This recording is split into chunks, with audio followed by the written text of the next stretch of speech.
நேயர்கள் அனைவருக்கும் வணக்கம். வெண்முரசு நேர்கோலம் அத்தியாயம் 92. எஞ்சும் நஞ்சு. தமயந்தி விழித்து கொண்ட போது தன்னருகே வலுவான இருப்புணர்வை அடைந்தாள். அறைக்குள் நோக்கிய போது சாளரம் வழியாக வந்த மெல்லிய வான் வெளிச்சமும் அது உருவாக்கிய நிழல்களும் மட்டுமே தெரிந்தன. மீண்டும் விழி மூடிக்கொண்டு படுத்தாள். மெல்லிய அசை ஒலி கேட்டது. வழிதலின் ஒலி, நெளிதலின் ஒலி. தன்னருகே அவள் அவனை கண்டாள். அவன் இடைக்கு கீழே நாகமென நெளிந்து அரைச்சுவர்களை ஒட்டி வளைந்து நுனி அசைந்து கொண்டிருந்தது.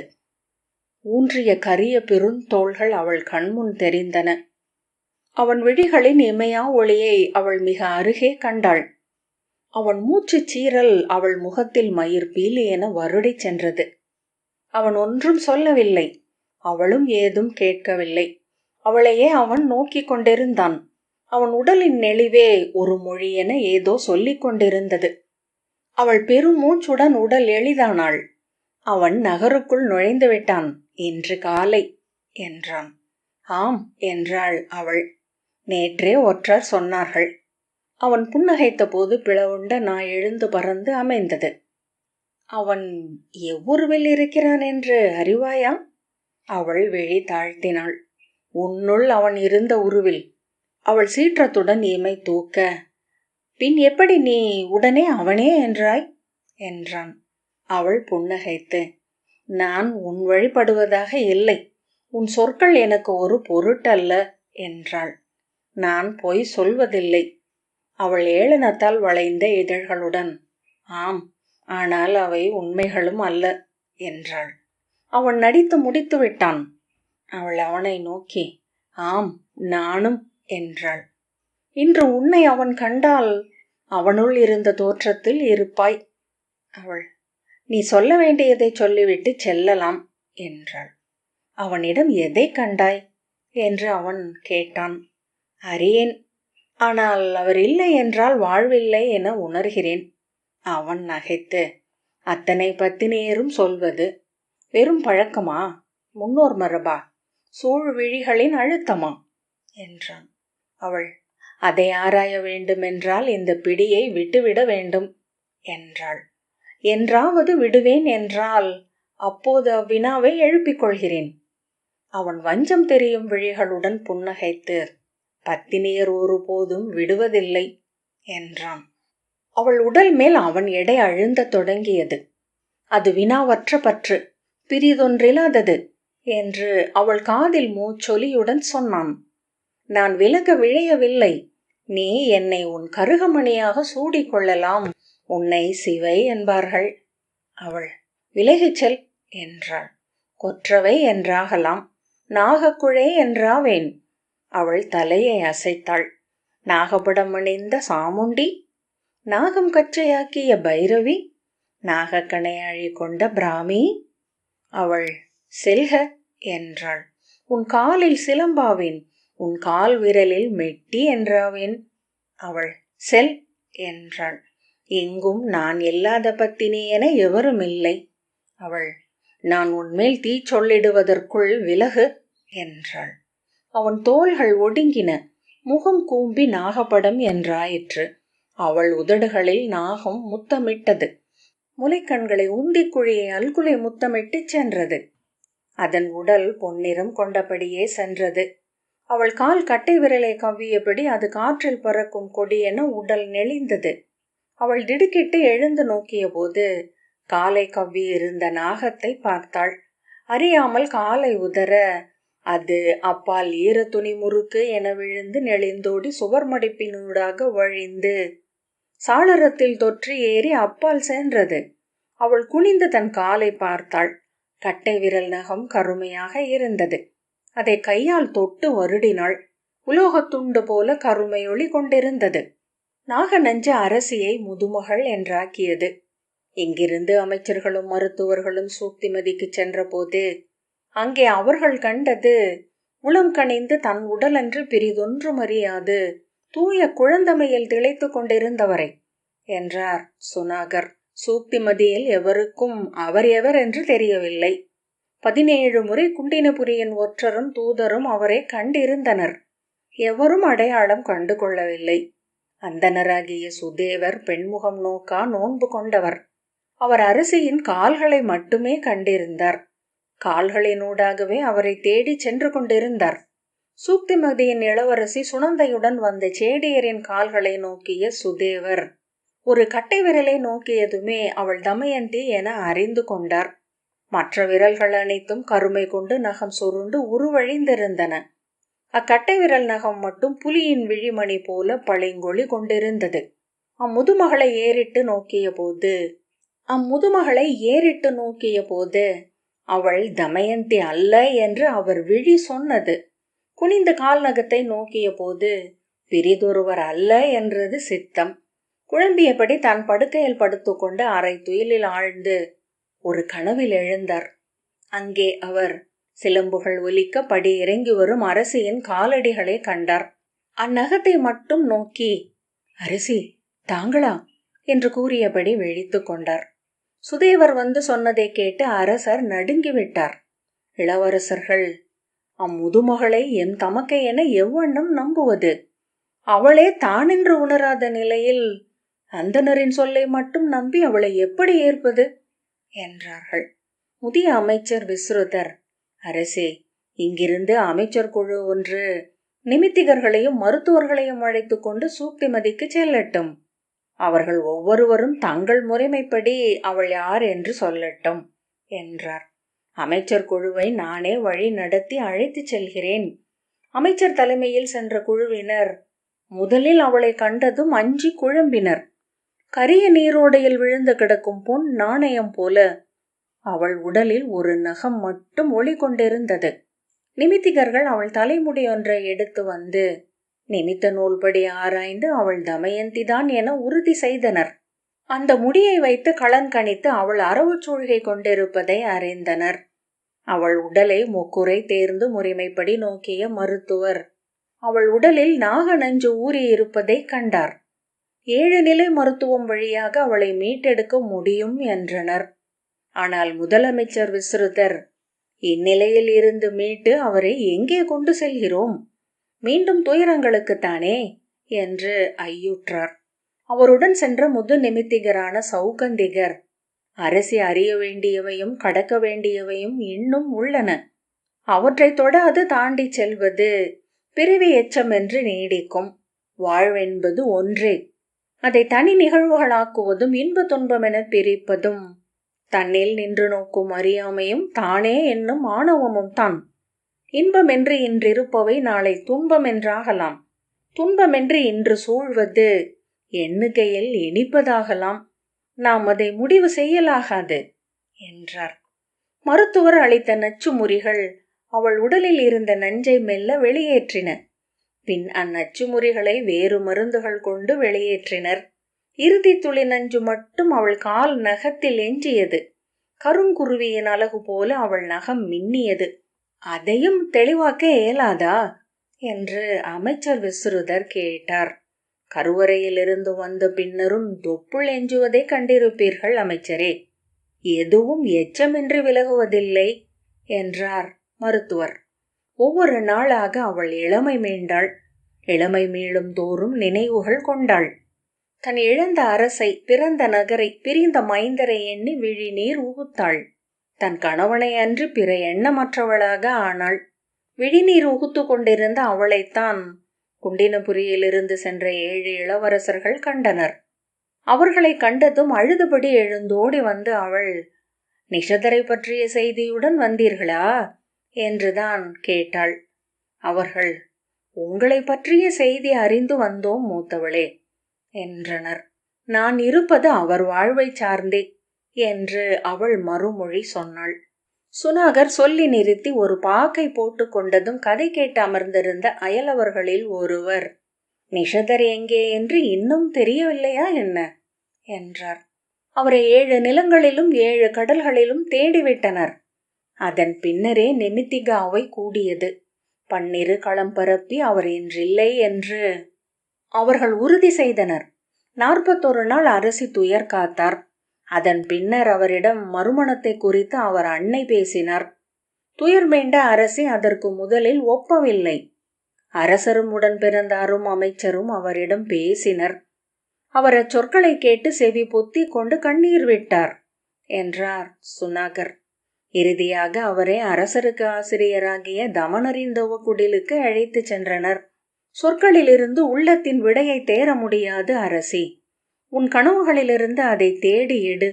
சொல்லின்றி சில நாள் இங்கே இரு என்றார் தமனர். அவர் சொன்னதன்படி அங்கே தன்னந்தனிமையில் 7 நாட்கள் அரசி தங்கியிருந்தார். 7ஆம் நாள் அவர் ஒரு கனவு கண்டார். அக்கனவில் அவர் கால் கட்டை விரலை ஒரு நாகம் கவ்வி நெளிந்தது. அவர் விழித்து கொண்டு மறுமணம் புரிந்து கொள்ள ஒப்புவதாக சொன்னார். அடுமனையாளர்கள் பின்னிறையில் ஈச்சையோலை பாயில் படுத்தும் அமர்ந்தும் சுனாகரின் பேச்சை கேட்டுக்கொண்டிருந்தார்கள். அவர்களின் நடுவே சுவர் சாய்ந்து வேறெங்கோ நோக்கியது போல் இருந்த பாகுகன், அயோத்தியின் அரசரை வரச் சொன்னது அரசியேதானா என்றான். அனைவரும் அவனை நோக்கி திரும்பினர். அடுமனையாளர்களுக்கு தெரியாத அரசு மந்தனம் இல்லை என்பார்கள். நீ இப்படி கேட்கிறாய் என்றார் சுனாகர். அவன் அயலூர் அடுமனையாளன். சற்று முன்னர்தான் நகர் நுழைந்தான். உண்டு இளைப்பாற இங்கு வந்தான் என்றான் இளைய அடுதொழிலன் ஒருவன். குள்ளரே, அரசி அனுப்பிய வினாக்களுக்கு அயோத்தியன் அரசர் மட்டுமே சரியான மறுமொழியை சொன்னதாக சொல்கிறார்கள். அச்செய்தியை அறிந்ததும் பிற அரசர்கள் சினம் கொண்டுள்ளனர். அவர்கள் பெண்கோள் பூசலுக்கு படை கொண்டு வரக்கூடும் என அஞ்சுகிறார் அரசர். எனவே மகதமோ கலிங்கமோ கூர்ஜரமோ படை எழுவதற்குள் மனம் முடித்து விட வேண்டும் என திட்டமிட்டுத்தான் அயோத்தியின் அரசரை உடனே வரும்படி சொல்லி இருக்கிறார்கள். செய்தி கிடைத்த அக்கணமே கிளம்பி ஒரு நாளுக்குள் இங்கே வந்து சேர்ந்து விட்டார் அயோத்தியின் அரசர் என்றார் சுனாகர். அடுமனையாளன் ஒருவன் படுத்தபடி, அவருடைய தேர்வலனை பற்றி பேசிக்கொள்கிறார்கள். பேருடலன், ஒற்றை கையால் 4 புறவிகளை பிடித்து நிறுத்தும் ஆற்றல் கொண்டவன் என்றான். நாகமரியாதை ஏதும் நிகழ்வதில்லை மண்ணில் என சுனாகர் மீண்டும் தொடங்கினார். விண்ணாளும் சூரியனையும் சந்திரனையும் கவ்வி இருளச் செய்யும் ஆற்றல் கொண்டது நாகம். ஒவ்வொருவர் காலடியிலும் அவர்களுக்கான நாகம் வாழ்கிறது என்கின்றன நூல்கள் என்ற பின் பாகுகனிடம், உமது பெயர் என்ன குள்ளரே என்றார். பாகுகன் என்று அவன் சொன்னான். அரிய பெயர். உமது பெயரின் கதையை சொல்கிறேன் என சுனாகர் தொடங்கினார். முற்காலத்தில் இப்புவி நாகங்களால் மட்டுமே நிறைந்திருந்தது. அன்றொரு நாள் ஸ்தூணன் உபஸ்தூணன் என்னும் 2 நாகங்கள் பிரம்மனை அணுகி, நாங்கள் இணைந்து செயல்பட எண்ணி இருக்கிறோம். தனித்து செயல்படுவதை விட எங்களால் இணைந்து விரைவும் ஆற்றலும் கொள்ள முடிகிறது என்றனர். அவ்வாறே ஆகுக என்றார் பிரம்மன். பின்னர் ஸ்தூணர்கள் பாகுகன் உபபாகுகன் என்னும் 2 வேறு நாகங்களுடன் வந்தனர். நாங்கள் 4வரும் இணைந்தால் மேலும் ஆற்றல் கொள்கின்றோம். எங்களுக்கு அதற்குரிய உருவை அளிக்க வேண்டும் என்றனர். அவ்வாறே ஆகுக என்றார் பிரம்மன். கால்களும் கைகளும் என எழுந்த 4 நாகங்களின் தொகையே மானுடனாக மண்ணில் பிறந்தது. இதென்ன புதிய கதை என அயல் வணிகர் ஒருவர் நகைத்தார். இது குடிநாகர்களின் தொல்கதை, அறிந்திருப்பீர். நான் உரக குடியினன். நாகசூதர்கள் என நாடுகள் தோறும் அலைபவர்கள் நாங்கள். இமையா விழிகளால் இவ்வுலகை நோக்குபவர்கள். பிளவுண்ட நாவால் இருபால் முரண் கொண்ட கதைகளை சொல்பவர்கள் என்றார் சுனாகர். முன்பொரு காலத்தில் இந்த பெருநிலம் நாகர்களால் நிறைந்திருந்தது. அவர்களை வென்றும் கொன்றும் நிலம் கொண்டார்கள் மன்னர்கள். அவர்களின் கதைகளை வெல்ல அவர்களால் இயலவில்லை. இந்நிலத்தை சிலந்தி வலை என மூடியிருக்கின்றன எங்கள் கதைகள். மண்ணுக்கடியில் வேர்கள் வந்து தொட்டு உறிஞ்சுவதெல்லாம் எங்கள் சொற்களே என்று உணர்க. முதற்புலரியில் அடுமனைக்குள் நுழைந்த பாகுகன் தயங்கி நின்ற பின், அனைவரையும் வணங்குகிறேன் என்றான். அடுமனையாளர்கள் அப்போதுதான் கலங்களை உருட்டி உள்ளே கொண்டு வந்து கொண்டிருந்தனர். அனல் மூட்டப்பட்ட அடுப்பில் தழல் தயங்கி கொண்டிருந்தது. முதிய அடுதொழிலர் உத்புதர் திரும்பி பார்த்து, யார் நீ என்றார். நான் அயோத்தியிலிருந்து நேற்றிரவு வந்தவன். என் பெயர் பாகுகன், சூதன், பரிவலன் அடுதொழிலன் என்றான். உத்புதர் அவனை கூர்ந்து நோக்கிய பின், உன் அகவை என்ன என்றார். 40 என்றான் பாகுகன். ஆம், எண்ணினேன். ஆனால் அசைவுகளில் சிறுவன் போல் இருக்கிறாய். இது அரசர்களுக்குரிய அடுமனை. உனக்கு அடுத்தொழில் தெரியும் என்பதற்கு என்ன சான்று என்றார். பாகுகன் அருகிருந்த சட்டுவத்தின் முனையால் அங்கிருந்த அரிமாவில் சற்று எடுத்து அடுப்பு தழலுக்குள் காட்டி வெளியே எடுத்து அவரிடம் நீட்டினான். உத்புதர் முகர்ந்து புன்னகைத்து ஆம் என்றார். நீர் நிஷாத அடுத்தொழில் மரபை சேர்ந்தவர். நளமாமன்னரை கண்டிருக்கிறீரா? பாகுகன் புன்னகைத்து அறிவேன் என்றான். உத்புதர் அந்த அரிசி மாவை அருகிருந்தவரிடம் காட்டி ஒரு கணம் பிந்தி இருந்தால் கரிந்திருக்கும், முந்தி இருந்தால் மாவு, இப்போது வருமணம் எழும் பொன் பொறிவு என்றார். அறிக, அடுத்தொழில் என்பது அனலை வழிபடுவதே. இது ஏறி எழுந்த ஆலயம் என்கின்றன நூல்கள். திரும்பி பாகுகனிடம் வருக, தங்கள் கைப்படும் என்றால் இங்கு தண்ணீரும் சுவை கொள்ளும் என்றார். இளைய அடுத்தொழிலர் பாகுகனை சூழ்ந்து கொண்டார்கள். அவன் நாம் என்ன சமைக்கவிருக்கிறோம் என்றான். இன்று ஒரு உண்டாட்டு உண்டு என்று எங்களுக்கு அறிவிக்கப்பட்டது. நம் அரசி தன் கொழுநனை அடையும் நாள் இது என்றார்கள். பெருமண நிகழ்வு பின்னர் வரலாம் என்றார் அடுத்தொழிலர் ஒருவர். ஆம், அதற்கென சமைப்போம் என்று பாகுகன் சொன்னான். சில கணங்களுக்குள் அங்குள்ளவர்கள் அவன் கைகளும் உள்ளமும் ஆனார்கள். ஒற்றை துளி உப்பை ஊசி முனையால் தொட்டு நாவில் இட்டால் சுவை திகழ்கிறது. அது துளி சுவை. மொழிகளெல்லாம் ஒளி துளிகளின் தொகுப்பே. இளையோரே, சுவை துளிகளை கோக்க தெரிந்தவனே அடுமனையாளன். ஒன்றில் கணக்கு நிற்கட்டும், 1 100 என்று 1000 என்று பெருகட்டும். மனமும் சுவையுமாக உணவு எழுந்து அடுக்கலங்களை நிறைத்தது. புது சமையலின் மனம். உண்பவர் அரசரேனும் ஆகுக. இந்த மனம் அடுமனையாளனுக்கும் மட்டுமே உரியது என்றார் உத்புதர். பாகுகன் மனையில் அமர்ந்து கால்களை நீட்டிக்கொண்டு வெளியே இருந்து வந்த காற்றை உடலில் வாங்கி கண்களை மூடிக்கொண்டான். உத்புதர் பாக்கு துண்டு ஒன்றை வாயிலிட்டு கண்களை மூடினார். வாயிலில் நிழலாடியது. பாகுகன் நிமிர்ந்து நோக்க, நான் அயோத்தியின் தேர்வலரை பார்க்க வந்துள்ளேன். அரசியின் அணுக்கி. என் பெயர் கேசினி என்றாள்.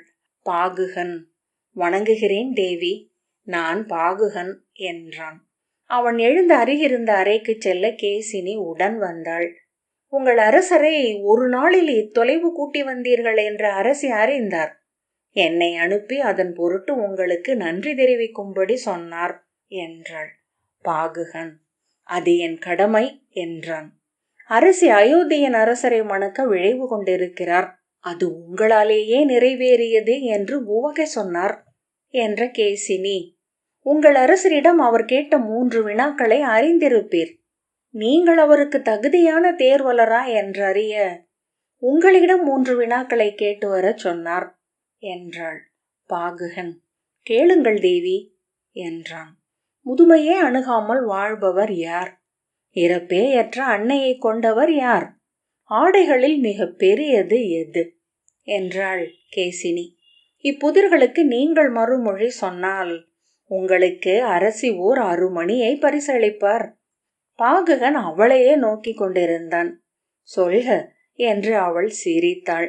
பாகுகன் உள்ளத்தால் முதுமை கொண்டவர் முதுமை கொள்வதே இல்லை என்றான். உள்ளத்தால் இளமையில் இருப்பவரின் அன்னை மறைவதே இல்லை. அவள் இது சரியான மறுமொழியா என்று அறியேன். சரி, 3வது மறுமொழி என்ன என்றாள். மிக பெரிய ஆடை இருளே என்றான் பாகுகன். அவள் நகைத்து நன்று, அரசியிடம் சொல்கிறேன் என்ற பின் இன்றிரவே அயோத்தியின் அரசருக்கு அவை வரவேற்பு அளிக்கப்படும். அதில் மணக்கொடையை அரசரே அறிவிப்பார். நீங்களும் அவை நிற்க வேண்டும் என்று அரசி விழைகிறார் என்றாள். பாகுகன் எங்கள் அகம்படியினர் இன்று மாலைக்குள் வந்தணைந்து விடுவார்கள். அமைச்சரும் படைத்தலைவரும். அவர்கள் அரசருக்கு அவை துணையாவார். நான் எளிய சூதன் என்றான். அரசியின் ஆணை இது என்ற பின் கேசினி தலை வணங்கி கிளம்பி சென்றாள். அவள் செல்வதை அவன் நோக்கி கொண்டு அமர்ந்திருந்தான். அவள் விழி மறைந்ததும் சென்று கொண்டே இருந்த தேரிலிருந்து விழுந்து மண்ணில் அறைப்பட்டவனாக அதிர்ந்து விழித்து கொண்டான். எழுந்து வெளியே அடுமனையாளர்களுடன் சென்று சேர்ந்து கொள்ள வேண்டும் என எண்ணினான். ஆனால் தன் உடலை அவனால் தூக்க முடியவில்லை. அருகே கிடந்த நீண்ட பிடி கொண்ட அகப்பையை எடுத்து அதை கொண்டு அறை கதவை மூடினான். ஒரு கலத்தை உருட்டி கதவை அணை கொடுத்து நிறுத்தினான்.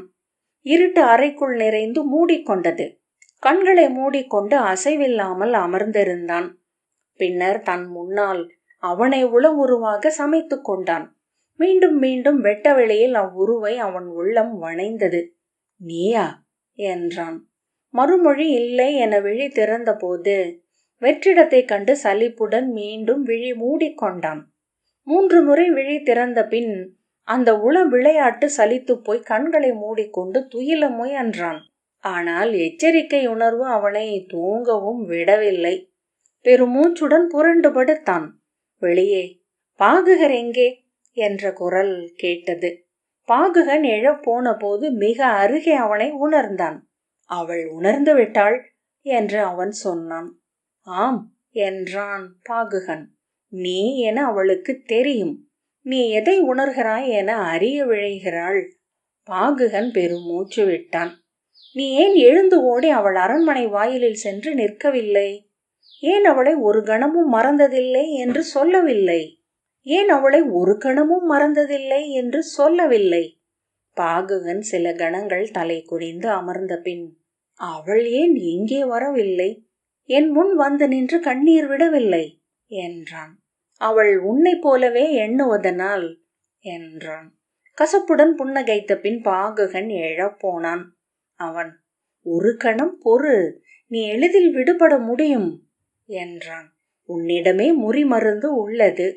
பாகுகன் பேசாமல் இருந்தான். நீ விழையவில்லையா? பாகுகன் மறுமொழி சொல்லாதது கண்டு, சொல், நீ மேளவும் சேரவும் எண்ணவில்லையா என்றான்.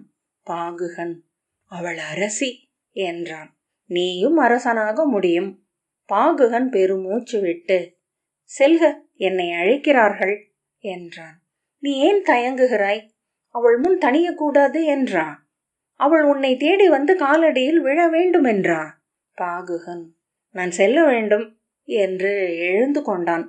அவன் எழுந்து பாகுகனுக்கு பின்னால் வந்தபடி, உதறி சென்றவன் நீ, திரும்பி செல்ல வேண்டிய பொறுப்பு உனக்கே என்றான்.